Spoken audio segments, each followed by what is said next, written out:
दोस्तों नमस्कार, मैं बलदेव एक बार फिर से स्वागत करता हूं आप सभी का अपने YouTube चैनल पर। उत्तर प्रदेश में इस समय ऊंचाहार से विधायक मनोज पांडे की चर्चाएं तेज हैं, क्योंकि अखिलेश यादव 2027 के चुनाव के लिए प्रत्येक विधानसभा सीट पर फूंक फूंक कर अपना कदम आगे बढ़ा रहे हैं। हर एक विधानसभा सीट पर अपने प्रत्याशियों का चयन करने में लगे हैं, ताकि आने वाले चुनाव में 200 से 250 सीट उत्तर प्रदेश की जीत सकें, क्योंकि कुल विधानसभा सीट 403 विधानसभा सीट है, जिसमें से अखिलेश यादव ने अभी देखी है, आप लोगों ने देखा ही होगा कि गोसाईगंज सीट से अभय करने के लिए, पटकनी देने के लिए लौटन राम निषाद को गोसाईगंज का प्रभारी बनाया है। गोसाईगंज से प्रत्याशी बनाने की तैयारी में है और इस बात को लेकर पूरे प्रदेश में अखिलेश यादव की सराहना भी हुई, क्योंकि पिछड़े वर्ग समाज के लोगों को किस तरीके से अखिलेश यादव निषाद समाज के एक नेता को वहां से टिकट दिया और फाइनल भी है।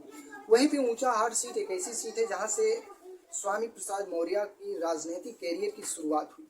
हालांकि ऊंचाहार सीट पहले जो है डलमऊ विधानसभा सीट से निकली हुई, यानी कि उदय हुआ ऊंचाहार सीट का, और यहाँ से स्वामी प्रसाद मौर्य डलमऊ सीट से पिछले कई चुनाव लड़े और जीते। वहीं से इनका कैरियर शुरू हुआ बसपा से। अब वहाँ की जनता जिस तरीके से मौर्य समाज के लोगों ने चंदा इकट्ठा कर करके स्वामी प्रसाद मौर्य को आगे बढ़ाने का काम किया, लेकिन स्वामी प्रसाद मौर्य कभी ऊंचाहार सीट यानी कि डलमऊ से कभी भी मौर्य समाज के किसी भी नेता को उभरने नहीं दिया।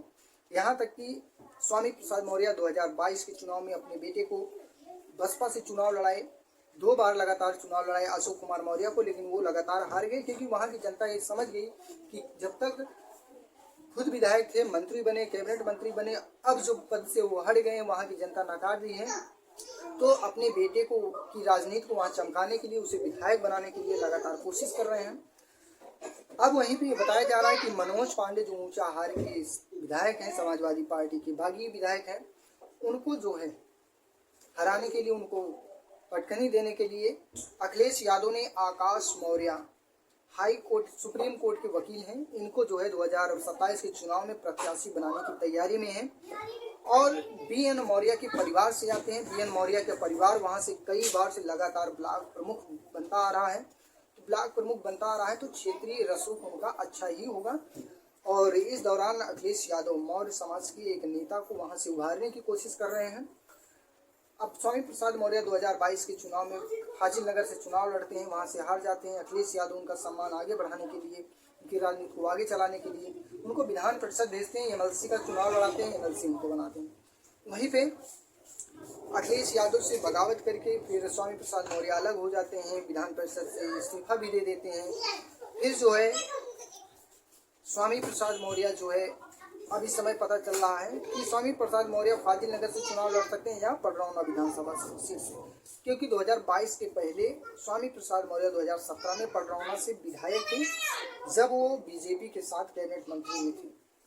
तो स्वामी प्रसाद मौर्य का राजनीतिक कैरियर कहीं ना कहीं पिछले 2 चुनावों से, 2022 के विधानसभा चुनाव और 2024 के लोकसभा चुनाव से धीरे धीरे कम होता दिख रहा है, और उनकी राजनीति कहीं ना कहीं खतरे में है, पीछे ही जा रहे हैं।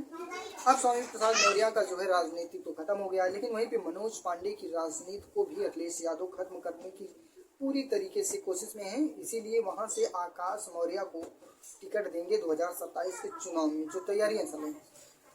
अब अखिलेश यादव ये देखना होगा 403 विधानसभा सीटों में से कितने अति पिछड़े समाज के नेताओं को टिकट देते हैं, कितने ऐसे नेता हैं जो नए नेता होंगे और नए वो चुनाव लड़ेंगे 2027 के चुनाव में, और किस समाज से आते हैं, क्योंकि PDF फार्मूले का नाम देना ही काफ़ी नहीं है, उस पर काम करना भी पड़ेगा। अति पिछड़े समाज के लोगों को भी राजनीतिक भागीदारी, हिस्सेदारी देना पड़ेगा। तो इस समय अखिलेश यादव जिस तरीके से अपनी तैयारियां कर रहे हैं, गोसाईगंज सीट से आप लोगों ने देखा कि लौटन राम निषाद को चुनाव मैदान में उतार दिया है, वहाँ से उनको विधानसभा प्रभारी बना दिया है। तो इसको लेकर पूरे उत्तर प्रदेश में अखिलेश यादव की सराहना भी हुई है, ऐसा नहीं है। तो आप लोग कमेंट करके बताइए कि उत्तर प्रदेश की राजनीति में अखिलेश यादव इस समय बागियों के लिए क्या कर रहे हैं। क्या उत्तर प्रदेश में PDA का नारा देने वाले अखिलेश यादव सचमुच PDA को पूरी तरीके से भागीदारी देंगे या नहीं, क्योंकि उत्तर प्रदेश में 403 विधानसभा सीटें हैं, बहुत ज़्यादा विधानसभा सीटें हैं, तो भागीदारी देने में कोई दिक्कत तो नहीं होनी चाहिए। बाकी आप लोग कमेंट करके बताइए वीडियो कैसी लगी, और वीडियो चैनल पे पहली बार आए हैं तो चैनल को जरूर सब्सक्राइब कीजिएगा। धन्यवाद।